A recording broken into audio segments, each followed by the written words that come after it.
Good morning and welcome to Newsfirst Prime Time Sunrise. Today is the 4th of June 2014. A very good morning to you and welcome to this edition of Prime Time Sunrise.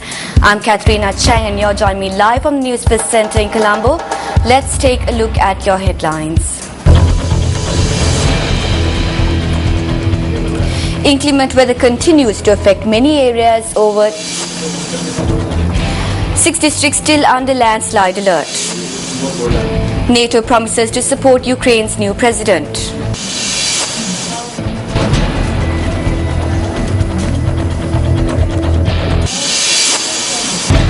Sri Lanka clinches victory in the ODI series against England.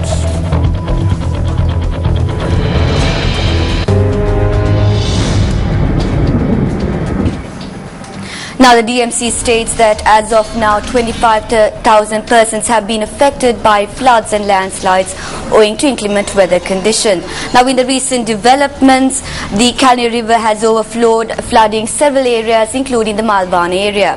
Now Assistant Director of the DMC, Pradeep Kodipilli, has said that the day-to-day activities of many have been disrupted owing to the weather conditions, especially in the Kalutara, Gaul, Matra, Gampa, Nuvarelia and several other districts.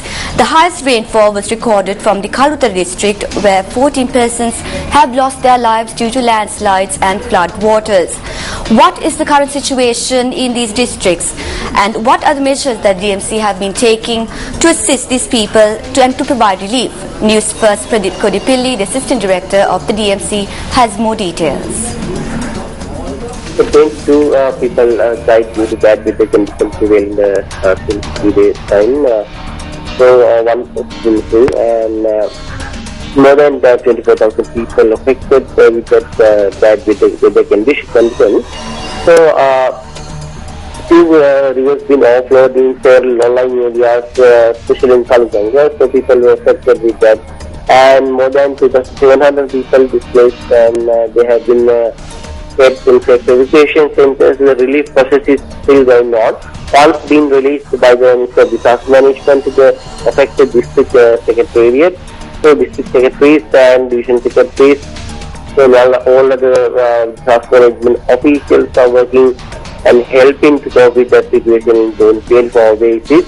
So the rain has little decrease been recorded in some areas as per the district disaster management, and the NBR warning and the irrigation warning has been taken and disseminated to the vulnerable communities. Still that is valid, and we are keep monitoring the contacting the technical agencies and giving fruitful information to the vulnerable communities. With the coordination of all the district disaster management sectors, Triforces and police given cooperation, still they are supporting and located in particular areas which can be affected. So the relief process is in 24 hours.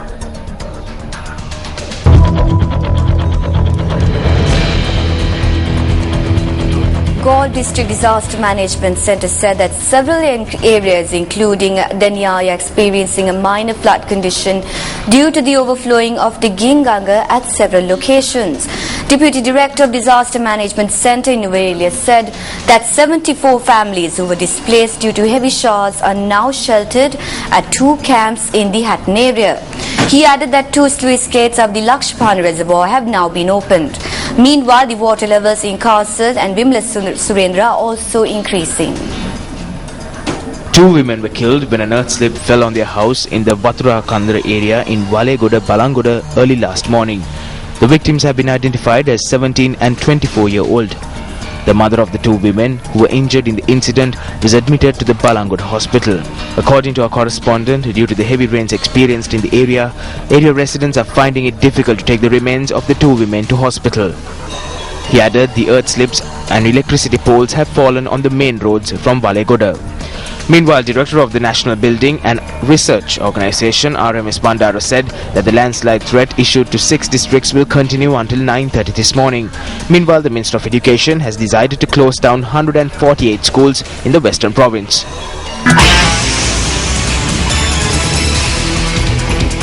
Now on our field report segment, we have Arundhati Mudalnayaka to brief us on today's weather forecast. Over to you, Arundhati. And as you can see behind me, the weather is slightly improved here in the Colombo skies. However, the Department of Meteorology says that due to the atmospheric disturbance in the vicinity of Sri Lanka, showery weather is expected to continue over most parts of the island, and showers or thunder showers will occur at times over most parts of the island. Heavy falls are also likely at some places in the western Sabaragamuwa and central provinces and in the Galle and Matara districts. We now have the city-by-city weather forecast.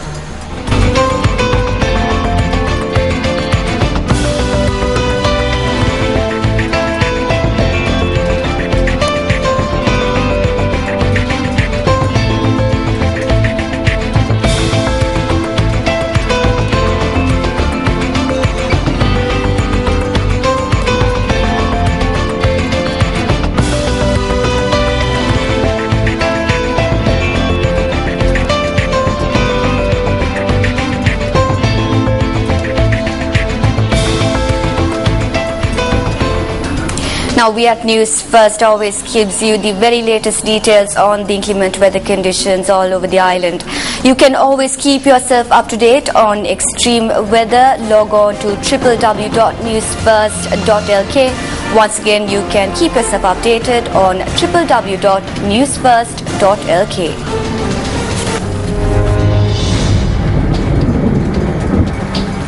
Now Sri Lanka clinched victory in the ODI series against England. Sri Lanka won by 6 wickets at the decider, which was played off at their Edgbaston, Birmingham yesterday. England won the toss and elected to bat first. The Englishmen scored a total of 219 runs at the end of the 48th over with no wickets to spare.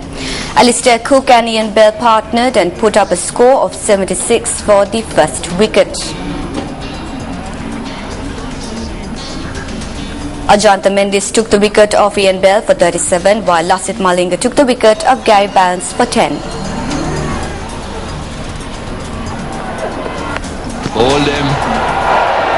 So that. Batting in reply, the Lions had to chase a total of 220 runs. TM Dilshan was the first to be taken off the pitch, with him scoring just 28 runs. Malija Wardana scored his 72nd one-day half-century. He scored 53 runs. Tirimana scored 16 not out. Angela Matthew meanwhile scored 42 runs, which included 6 boundaries. Larry Tirimana was a judge man of the match, and Lasith Malinga was a judge man of the series.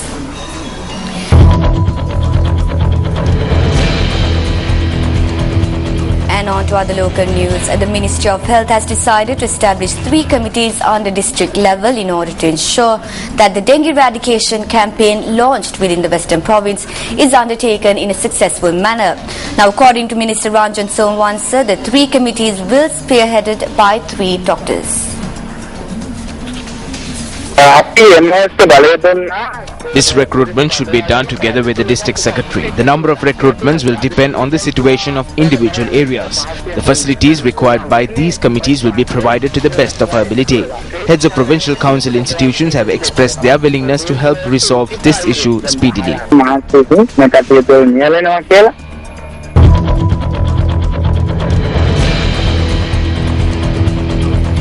2 weeks have been segregated to signify Boy Scout services and public relations, which will fall on from the 6th to 22nd of June. Sri Lanka Boy Scouts Association, who are the organizers of the 2 weeks of Boy Scout services and public relations, officially commenced under the auspices of President Mahinda Rajapaksa at Temple Trees yesterday. The Presidential Media Unit stated that around 48,000 Boy Scouts are to take part in this event.